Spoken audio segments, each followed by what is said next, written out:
با سلام به همه دوستان عزیز و همراهان کانال. امروز با موضوع تأسیس شرکت زلبشتندینگ در خدمتتون هستم و یه سری توضیحاتی رو بهتون میدم. با ما همراه باشید. آرزوی خیلی از ما فارسی زبونان این هستش که بتونیم کار مستقل بکنیم، کار آزاد بکنیم، درآمد بیشتری رو داشته باشیم و این یه آرزو هستش برای خیلیا.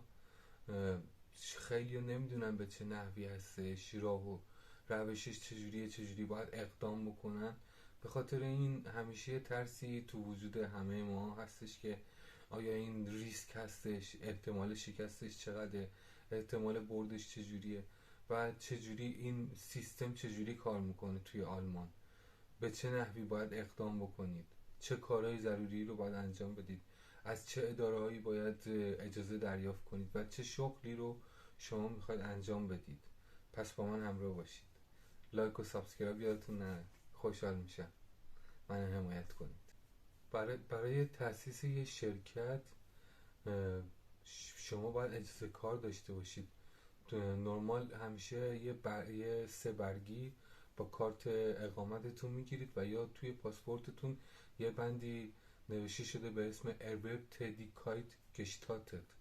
زمانی که شما این رو توی پاسپورتتون یا اون کاغذ سه برگ سه صفحه‌ای دارید و این جمله نوشته شده، شما میتونید یک شرکت رو ثبت کنید. ولی اگر این رو ندارید، شما میتونید به آسندر بورد درخواست اجازه کار بدید و نرمال همیشه اداره خارجی ها قبول میکنه که این رو برای شما صادر بکنه.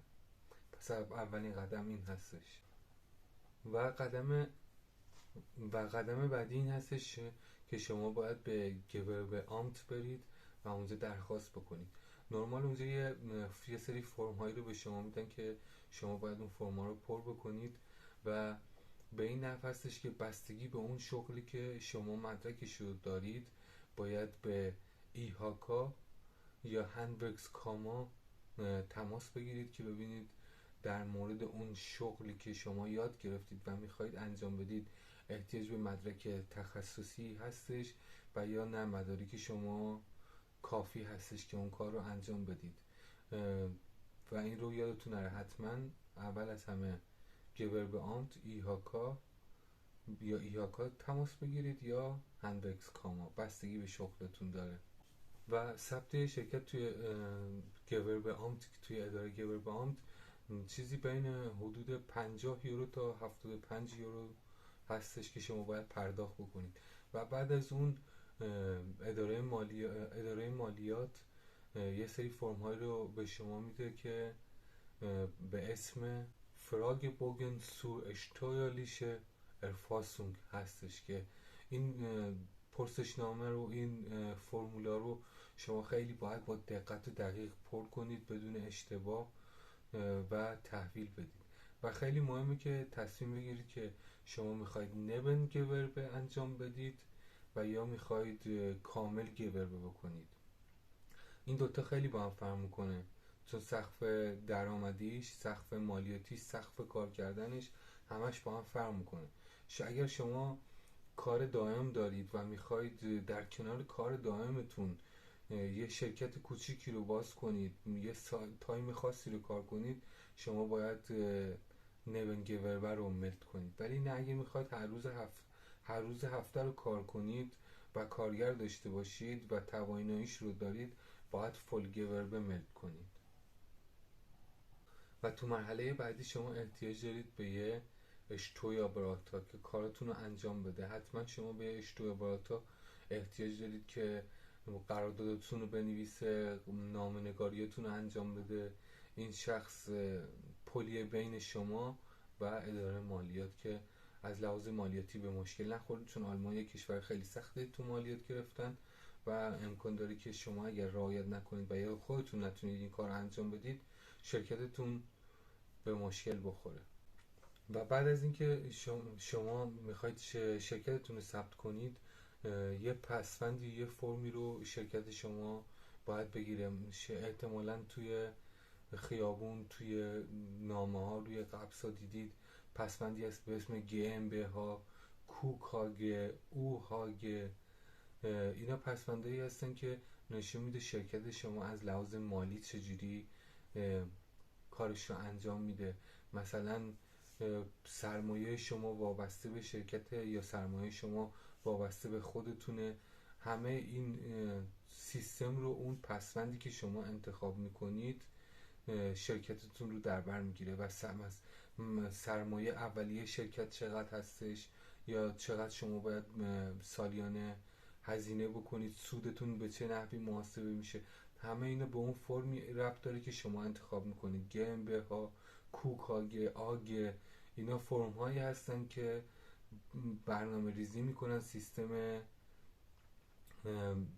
برد شما، گوین شما رو، بدهی شما رو، همه سیستم های مالی شما رو این پسوندها هستن که توش نقش دارن و حتما خیلی باید با برنامه جلو برید و درست انتخاب کنید که ضرر نکنید. و برای انتخاب اسمتون اسم شرکتتون این رو در نظر بگیرید که یه سری کلمات هستن توی آلمانی فارسی موقعی که ترجمه میشن یه معنی خیلی بدی رو میگیرن. شما باید یه نامی رو انتخاب کنی که مشکلی نداشته باشه، هم برای خودتون هم برای شرکتتون. و از اسمهای تکراری نمیتونید استفاده کنید، از برند یک شرکت نمیتونید استفاده کنید و باید اسم درستی رو انتخاب کنید. و دوستان تو حالت نبنگوربه شما سالیانه 22,000 یورو میتونید دریافت کنید بدون اینکه اومزستش تویا رو پرداخت کنید. ولی به این حالت هستش که اگه شما یک قبضی رو برای مشتریتون، برای اون جنسی که فروختید صادر کردید، توی قبضتون باید ذکر کنید که باید بگید بر اساس قانون 19 OSTG شما این پول رو بدون مالیات دریافت کردید و حتما باید ذکر بشه. و اگر درآمد شما بیشتر از این مبلغ باشه شما باید از حالت نبنگوربه بیاید بیرون و یا اینکه باید مالیات پرداخت کنید، برای اضافهش مالیات بر ارزش افزوده، و یا اینکه تجارتتون رو به فولگوربه عوض کنید و حتما باید اداره مالیات رو در جریان بگذارید. خب دوستان، زمانی که شما شرکت رو دارید و دارید فعالیت میکنید، برای هر مشتری که دارید شما تا سقف 6 ماه وقت دارید که برایش رشنونگ بنویسید، صورت حساب بنویسید و درخواست پولتون رو بکنید. شما میتونید خیلی سریع به عنوان یه روز دو روز بعد از اینکه کار تموم شد درخواست پولتون رو بکنید، ولی این تایم رو گذاشتن که شما حتما پولتون رو، رشنونگتون رو دریافت کنید، چون این رشنونگا رو شما بعدا احتیاج دارید و باید تحویل بدید به فینانسامت یا اشتوبراتوری که انتخاب کردید. تو مرحله بعدی بیمه هستش. زمانی که شما نبنگوربه کار میکنید، اون کلاین اونترنما دارید و کار دائم، احتیاجی نیستش که خودتون بیمه‌تون رو پرداخت کنید. بیمه شما از طریق اون فول سایزی که دارید کار میکنید پرداخت میشه و این به نفع شما هستش. ولی زمانی که شما فولگوربه کردید، یه شرکتی رو ثبت کردید تمام وقت، شما باید انتخاب کنید که بیمه آزاد میخواید انتخاب کنید یا بیمه دولتی. این رو شما تصمیم میگیرید. ولی برای رنت فرزیشنونگ شما تو حالتی که فولگوربه هستید این اختیار رو دارید که پولی رو پرداخت نکنید و درخواست کنید از طریق صندوق بازنشستگی که شما رنته خودتون رو خودتون میخواید پس انداز کنید و احتیاجی به رنت فرزیشنونگ ندارید. و یا بیمه‌های دیگه، بیمه‌های جانی، بیمه‌های مالی، اینا بیمه‌ای هستن که خودتون باید انتخاب کنید. و حالا دوستان زمانی هستش که شما احتیاج به نیروی کار دارید و نیروی کار انتخاب میکنید. برای هر نیروی کاری که شما انتخاب میکنید باید اطلاعات کاملش رو به اداره مالیات بدید. اسم، مشخصات، شماره مالیاتی، همه این اطلاعات رو باید اعلام کنید. و اگر دوست دارید از اعضای خانواده‌تون استفاده کنید و فکر کنید که اگر اعضای خانواده شما باشن احتیاجی نیستش که هیچ کدوم از این کارا رو انجام بدید، این یه اشتباه بزرگه. این به عنوان کار سیاه شناخته میشه. شما نمیتونی بگید که این برادرم بود برای من به صورت کمکی کار کرد یا این مادرم بود به صورت کمکی دلی خواست به من همراهی کنه. اینها به عنوان کار سیاه شناخته میشه و مجازات سنگین مالیاتی داره. پس حتما شما اگر میخواید همچین کاری رو بکنید شما باید اینا رو به حالت مینی جاب ملد کنید و اطلاعاتشون رو به فینانسام بدید. و الان یه سوال تو ذهن خیلی به وجود میاد که تو حالت نونگوربه شما یه کار فول سایت دارید و یه نونگوربه دارید، این چجوری محاسبه میشه؟ اینها به صورت جداگانه شما برای هر کدومش باید اشتراکلرون کنید، سیستم مالیاتیتون رو تحویل بدید و مالیاتی رو که باید پرداخت بشه ازتون محاسبه و کم میشه.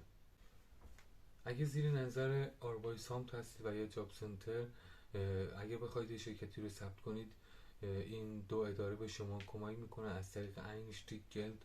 یه سری بسته‌های کمکی دارن که به شما کمک میکنن شما یه کار مستقل داشته باشید و منبع درآمدی رو داشته باشید. حتما این رو پیگیری کنید اگر هستید و دوست دارید این کار رو انجام بدید، خیلی میتونه به دردتون بخوره و مفید باشه. برای اون دسته از عزیزانی که کار میکنن، یه بانکی هستش به اسم KfW فوردر بانک که شما میتونید از این بانک درخواست وام بکنید. این وام به صورت با زینس و خیلی کمی محاسبه میشه و یه تایمی رو داره. به طور مثال این شما میتونید با این بانک صحبت کنید از زمانی که شرکتتون تصویب و تایید شد تا زمانی که به سوددهی برسه، به طور مثال ماهیانه N تومن پرداخت میکنید و بعد از اون به شما یه تایمی رو میده که این شرکت جون بگیره، رو پای خودش وایسه و بعد وام رو از شما پس بگیره. حالتهای مختلفی داره، شما میتونید با این بانک در ارتباط باشید، KfW بانک. پس دوستان بعد از این ویدیو اگر دوست داری میتونی شرکت رو ثبت کنی. خوشحال میشم سابسکرایب کنی، منو حمایت کنی، زنگوله رو بزن. خدا نگهدار.